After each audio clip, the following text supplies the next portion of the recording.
Ask not what your country can do for you. Ask what you can do for your country.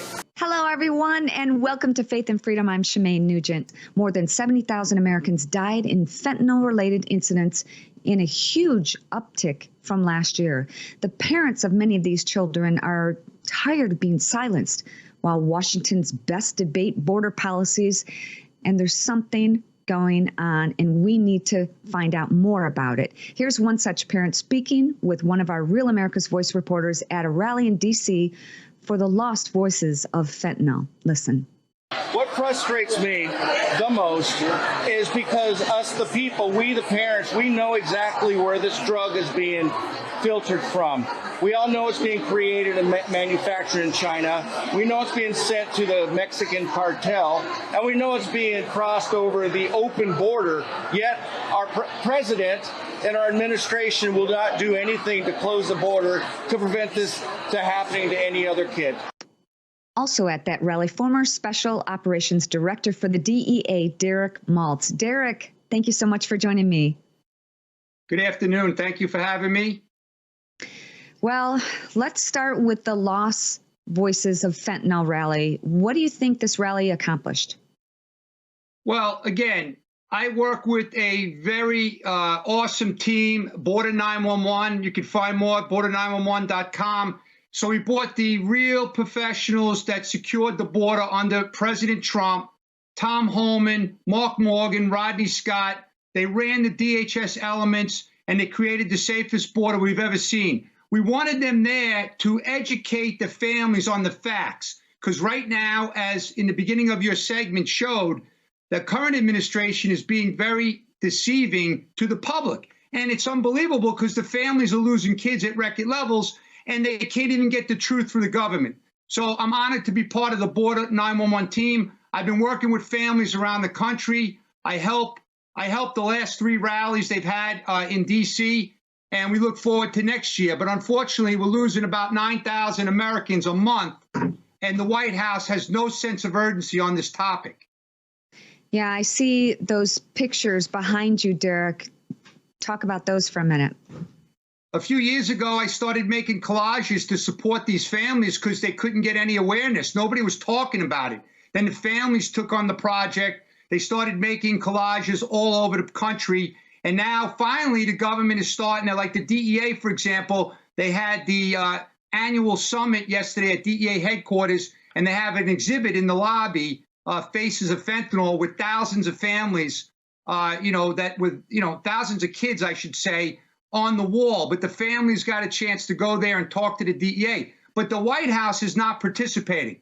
And one thing I want to let you know about is that we were out there trying to help spread awareness and save lives. So one of the things I've been trying to do is get social media stars and celebrities and athletes to step up. But they don't even know enough about the drug crisis. So I'm calling out right now Taylor Swift. All weekend, all we heard is Taylor Swift and Travis Kelce, Kansas City Chiefs star player, which is great. Let them start pushing out some messages so our kids will hear it and see it on social media. Right now, the kids are not paying attention to the news. They're always on the social media sites. So we need some help big time to spread the word. The families are doing an unbelievable job. They have a lot of courage, and they're inspiring, but we need help. Well, speaking of celebrities, when you and I first connected before we started this interview, I said, my husband said to say hello, and you said, who's your husband? Which is actually a compliment, because you're not just part of this interview because of who I'm married to, but there are a lot of celebrities who, you're right, won't speak out. They won't talk about the border. They won't talk about the fentanyl crisis. They won't talk about human trafficking. My husband will, and I know a few others who will also, but a lot of times they don't want to ruffle feathers. And we have gotten into a situation in this country, this cancel culture situation, where people are bowing at the feet of the almighty dollar and not doing right by their fellow human American. And we need to stand up for each other. So thank you so much for speaking out. Tell me a little bit more about how this fentanyl epidemic is tied to the border crisis. Well, in a very quick summary, the Chinese Communist Party, the Chinese criminal networks are providing right now, currently, the majority of the precursor chemicals to make this poisonous substance. The Mexican cartels are taking total advantage of the open border and the vulnerabilities because our Border Patrol is spending, 90% of their day babysitting and migrant processing, and then the cartels take total advantage. So we have the largest ever human trafficking, sex trafficking, and fentanyl poisoning crisis that this country has ever seen. The problem with this crisis is that the average American thinks this is like grandpa's opioid crisis, okay? This is a poisoning against our country.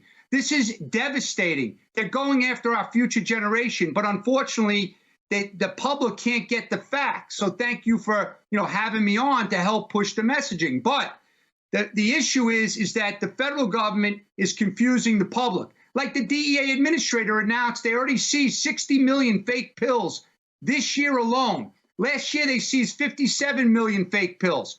The problem is she also announced today for the first time that 7 out of 10 pills have a potentially lethal dose of fentanyl. So do the math, 70% of 60 million pills. If DEA didn't seize those drugs with the work of the state and local counterparts and the other federal agencies, how many Americans could die? So we're dealing with a chemical weapon attack on our country, and it goes well beyond fentanyl. They're making xylazine, the trank drug. It's causing necrosis in human bodies, the rotting of human tissue. We're also looking at other more powerful synthetic opioids like nitazene, isonitazene, etonitazene, which are coming out of these labs in China. So the ongoing assault on America from the Chinese is continuing, and the cartels are making billions as they work together. And by the way, very important fact, the Chinese are providing the key money laundering services to get the money back to the cartels, so they have a very efficient operation. And that's why the research study revealed recently last week that the Mexican cartels are the 5th largest employer inside of Mexico. And when I was in Jamaica last week at the DEA's largest ever conference on drugs in the world, 130 countries, one country that didn't participate was Mexico. How is that acceptable to this White House, that Mexico did not show up to the DEA's conference? DEA did an amazing job uniting countries around the world, but Mexico decided to say, sorry, we're too busy, we're not coming. That's a disgrace. We probably give them billions of dollars every year, and they get bragged upon, like all time people are bragging they're our greatest partner, but they didn't show up to a conference where our kids are dying at historic levels. Makes no sense to me. It doesn't make any sense to me either, and it doesn't make any sense to a lot of people. But what can we do if the White House is just turning a blind eye to what's going on? We know where there's drug trafficking, there's human trafficking, and a lot of it. So what, Derek, can we do? Well, for one, we have to educate the kids immediately, so we have to stop them from taking these deadly substances. But the problem is we can't get the messaging out. The White House will use social media influencers for their public campaign messaging, which is smart because they're getting the 18 to 25-year-olds. I wish they would use the same young kids who have millions of followers to get the messaging out on the poisonous fentanyl. So we can do that immediately. We can have, without the help of the White House, we have groups like Border 911, which is going to continue to go around and try to educate everyone and anyone that will listen, because we have factual information. We're not putting out deceptive information to the public. We want them to learn. But most importantly, what really needs to be done, in my opinion, is if you had a water leak in your house on the second floor and your pipes exploded, the first thing you'd have to do to stop the flooding is shut down the main valve. Well, right now, the main valve for fentanyl deaths and destruction in the country is coming from Mexico and the cartels, so we must decimate them. We must use the best and brightest American patriots, the capabilities and authorities that we have to destroy them, just like we destroy ISIS and other terrorist groups around the world, because they are causing more damage to our country than any terrorist organization in the history of this country. So why are we sitting back? I agree. Derek, God bless you. Thank you for what you're doing. We hope that this changes things, and we hope that we can keep in touch and get a report from you in the near future that things are getting better on the border. Thank you so much for joining me. Thank you.